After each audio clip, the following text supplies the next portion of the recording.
তুমি দেখতে পাচ্ছ ইতিমধ্যেই যেটা অভিযোগ করা হচ্ছে যে প্রায় 20 কিলোমিটার রাস্তা ধরে এই 19 নম্বর জাতীয় সড়কের সেখানে এই দুটো গাড়ির মধ্যে রেষারেষি ধাক্কাধাক্কি, একটা গাড়ি অন্য গাড়িকে চেপে দিচ্ছে এবং তারপর এই মহিলা যার মৃত্যু হয়েছে, মর্মান্তিক মৃত্যু, তিনি যে গাড়িতে ছিলেন সেই গাড়িটা এই যুবকরা যারা অভিযোগ মত্ত অবস্থায় ছিল তারা এই গাড়িটাকে এমনভাবে ধাওয়া করে এবং এমন অবস্থা করে যে গাড়িটাকে জাতীয় সড়ক থেকে সার্ভিস রোডের দিকে ঢুকে যেতে হয় এবং তারপরে সেখানে গিয়ে গাড়িটাকে তারা ধাক্কা মারে এবং তারপরে গাড়িটা গিয়ে নিয়ন্ত্রণ হারিয়ে উল্টে যায় এবং তাতে এই মহিলার মর্মান্তিক মৃত্যু হয়।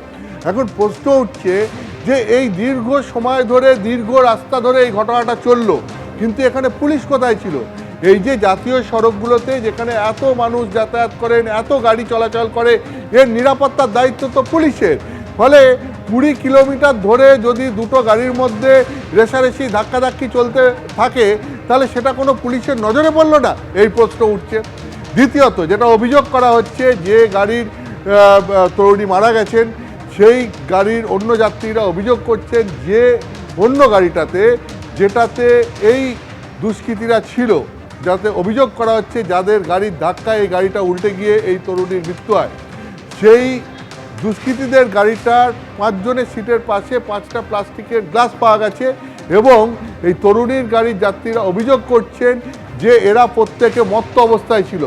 তার মানে যেটা বিষয়টা অভিযোগটা হচ্ছে এরকম যে এরা গাড়িতে মদ্যপান করতে করতে যাচ্ছিল এবং মত্ত অবস্থায় এই ঘটনা ঘটিয়েছে। পুলিশ তো রাস্তায় চেক করে যে গাড়ির মধ্যে কে মত্ত অবস্থায় যাচ্ছে, কে যাচ্ছে না, কে মদ্যপান করছে, কেউ করছে না। তাহলে যদি এরা দীর্ঘ সময় ধরে গাড়িতে মদ্যপান করতে করতে যায়, এটা কোনো পুলিশি চেকিংয়ে ধরা পড়লো না? পুলিশের নজর তাহলে কোথায় ছিল? দ্বিতীয়ত আমি তোমাকে যেটা বলবো, যেরকম একটা ঘটনা ঘটলো যেখানে গাড়িটাকে পাওয়া যাচ্ছে, গাড়ির নম্বর প্লেট দেখা যাচ্ছে, সেখান থেকে গাড়ির মালিকের নাম জানা যাচ্ছে, তাহলে পরে যে 5 জন এই গাড়িতে ছিল, যে 5 জনই পালিয়েছে, সেই 5 জনের কাউকে এখনো পর্যন্ত ধরা গেল না কেন? কারণ তারা কার গাড়িতে করে যাচ্ছে সেই সমস্ত নাম পরিচয় তো পাওয়া গেছে। তাহলে পরে এই 5 যাত্রীরও তো সন্ধান পাওয়া উচিত ছিল। ঘটনার পর দীর্ঘক্ষণ হয়ে গেল এইরকম একটা ভয়াবহ ঘটনা, তারপরেও এই দুষ্কৃতীদের কাউকে পুলিশ ধরতে পারলো না কেন? ফলে এই নিয়ে নিরাপত্তা সংক্রান্ত এবং পুলিশের ভূমিকা নিয়ে প্রশ্ন উঠছে। পুলিশ কি চাইছে? কাকে গার্ড করছে? কেনই গার্ড করছে? আমার মেয়ে তো চলে গেল, কি করছে তাহলে? তারা কি কাজ করছে? কি পুলিশের উপর আমাদের কি ভরসা আছে? নিরাপত্তা কোথায়? বলছি তো পুরো ব্যাপারটাই আড়াল হচ্ছে, না হলে এতক্ষণ কাউকে খুঁজে পাওয়া যায় না, এটা কোনো কথা বলুন তো?